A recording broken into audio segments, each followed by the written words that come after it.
Guys, like, comment, subscribe, share the video, especially if you like MMA as much as I do.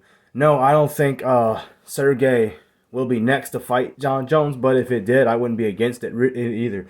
You know, I really do think that he's the guy that dethrones Jon Jones. I think he would have been the guy to beat Francis Ngannou just because of his skill set. Now, I know if you look at the records, you say, well, Francis beat Alistair. Alistair beat Sergey. So so Francis should beat Sergey. Well, it doesn't work that way. Even in college football, in MMA, you see this guy beat this guy or that team beat that team. So, it just doesn't work that way. So, the fact of the thing is, I've seen Sergey fight for a while now. 6 fights in a row, 6 knockouts in a row. And he has a Sambo background, and according to his skill set, if you look at his profile on Wikipedia and other websites as well, he has Sambo. Guys that know Sambo, and I don't want to sound biased against Russian fighters, but Fedor Emelianenko, you got Habib, also from Russia, and then you also had, he's not as popular, but he should be mentioned more, Igor Vovchanchin from the Ukraine. Guys like that are really good in grappling and Sambo, they're usually really good. They always have the same combination. They hit like a truck. They're very durable guys, but they don't need to knock you out. They can also submit you if they need to.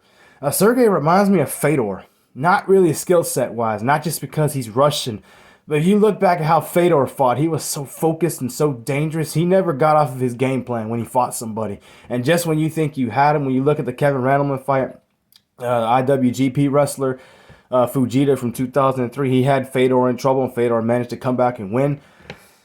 Fedor was able to finish people however he wanted. I see Sergey having that same potential, if not better, just because he's younger than Fedor and has a chance to achieve more. And now that he's actually in the UFC,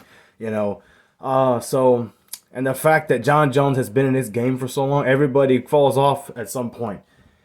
Jon Jones looked great when he beat Sergey, but he didn't look unstoppable. He looked pretty slow in that fight. I want to see how he looks at heavyweight against a guy who's really good on the ground and standing up and is durable and who's hungry. Sergey has called out Jon Jones and Stipe and whoever else he needs to go through at heavyweight. Personally, I just doubt Sergey's next because Stipe and Jon Jones should happen. It's a money fight that would sell more.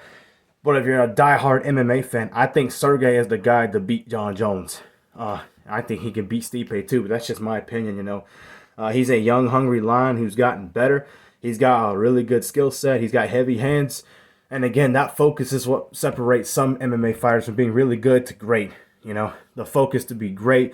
No matter how hard they get rocked, they get knocked down, or get put in a submission, they're still always there, and they manage to find a way to hold on and win. So Sergey clearly has those capabilities, and I just think he's that young lion that dethrones the old lion which is Jon Jones. So that's just my opinion. I would bet anybody that wants to have that fight, make that bet on that fight if it happens, because Sergey's a bad dude, man. Nobody runs through guys like Curtis Blades or even Tai Tuivasa like that. And don't even tell me if Cyril got a hold of Sergey, he would beat. No.